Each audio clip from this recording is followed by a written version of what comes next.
Energy daily news. आपस में SIM card एक दूसरे को देते हैं, अपना सिम कार्ड दूसरे को देते हैं। कार्ड का इस्तेमाल मोबाइल डेटा यूज करने के लिए हुआ और उस मोबाइल डेटा से ईमेल क्रिएट किया गया। अपना फोन किसी को शेयर ना करो, अपना डेटा शेयर ना करो। ऐसे हैकर बैठे हुए हैं जो आपका डेटा पूरा लेके कहीं ना कहीं ऐसे मिसयूज कर सकते हैं। एक मैसेज सिर्फ यंगस्टर्स को देना चाहेंगे। हैकर्स जो है आपका इस्तेमाल करते हैं डेटा।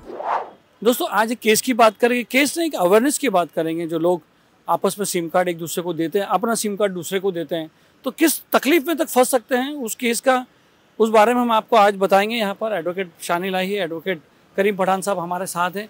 आपको पता होगा कुछ दिन पहले एक आरबीआई को ईमेल आया था, थ्रेटनिंग ईमेल आया था, 11 जगह बम से उड़ा देंगे, और फाइनेंस मिनिस्टर सीताराम के ऊपर आया था। ये सब चीज़ें 11 ईमेल एक सिम कार्ड से गया था, मतलब एक ईमेल गया था थ्रेटनिंग।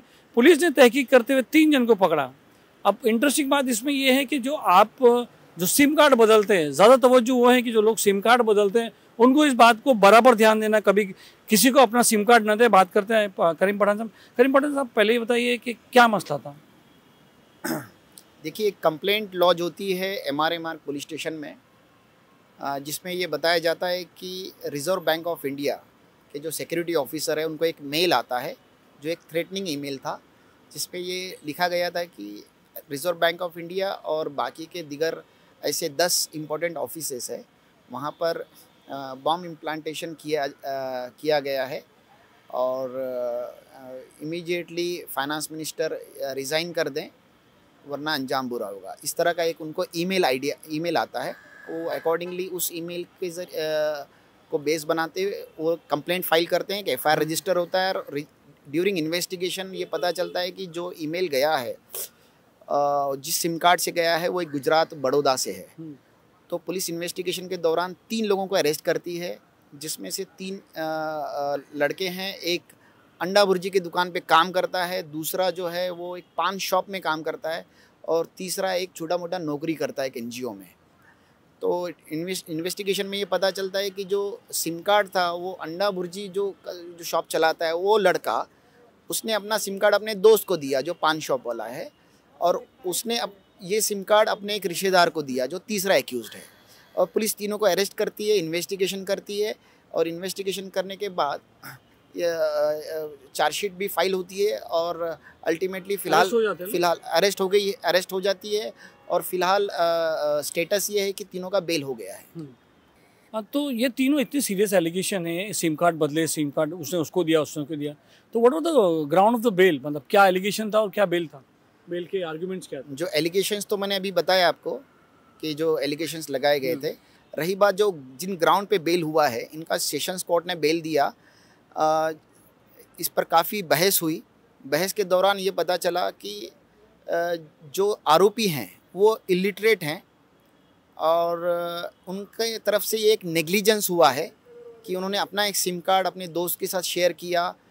और तीसरा ये ग्राउंड था उसमें कि यहाँ पर मैक्सिमम चांसेस हैं उनका सिम कार्ड और उनका जो IP एड्रेस है वो हैक हो गया हो।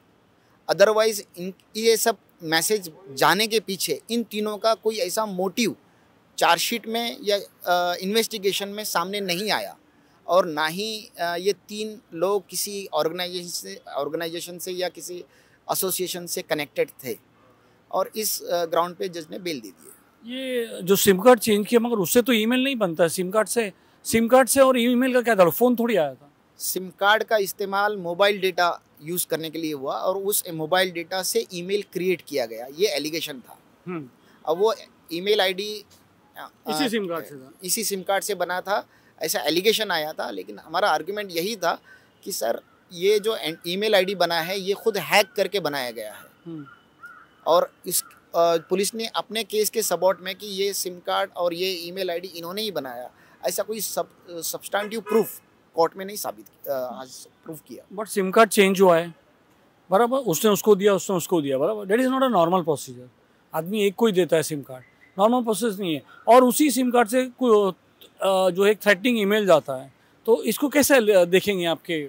सबसे पहली बात है कि ये केस ही आरोपी का यही था कि थ्रेटनिंग ईमेल हमसे गया ही नहीं है, और जो सिम कार्ड और जो IP एड्रेस बताया जा रहा है वो खुद एक हैकिंग करने के बाद ये मैसेज गया है, अदरवाइज इन लोगों का कोई मोटिव नहीं था। तो वो आईपी एड्रेस कहाँ का था, पुलिस ने ये फाइंड आउट नहीं की? वो आईपी एड्रेस गुजरात का ही मिला और वो अभी पुलिस ने सारे लेटर्स इशू किए हैं गूगल और बाकी दीगर कंपनीज को, and that is still in process. तो ये तीनों जो बंदे हैं वो सब गुजरात के? तीनों गुजरात के, तीनों बड़ौदा से। जी। क्या कहना चाहोगे आप ऐसे मामलों में, लोगों को क्या कहना? देखिए, सबसे पहले आज तक के जो युवा है जो मोबाइल में ज़्यादा व्यस्त रहते हैं और अपने मोबाइल ट्रांसफ़र करते हैं, अपना डेटा शेयर करते हैं, कहाँ कहाँ सिम कार्ड देख लीजिए, उसका अंदाज़ा क्या होता है। बहुत सीरियस एलिगेशन थे, लेकिन उसको आर्ग्यू किया गया और सेशन कोर्ट द्वारा तीनों आरोपियों को 3 महीना, कम से कम 2.5 महीने में उनको तीनों को बेल हुई। पहले एक्यूज नंबर 2 और 3 को बेल हुई, जिनका कोई रोल नहीं दिखाया गया इसमें, क्योंकि सिर्फ उनका ये रोल था कि 2 ने 3 को सिम दिया और 3 ने 1 को सिम दिया। 1 थोड़ा पढ़ा लिखा था, थोड़ा ट्रेडिंग बिजनेस करता था, छोटा मोटा काम करता था, उसकी वजह उसके ऊपर शक की सुई ज़्यादा थी। लेकिन उसके बाद भी जब सेशन कोर्ट ने ये आर्ग्यूमेंट को सुना तो उसके खिलाफ भी कोई ऐसे पुख्ता सबूत नहीं पाएगा, जिसके मद्देनज़र उनको बेल ग्रांट कर दी गई।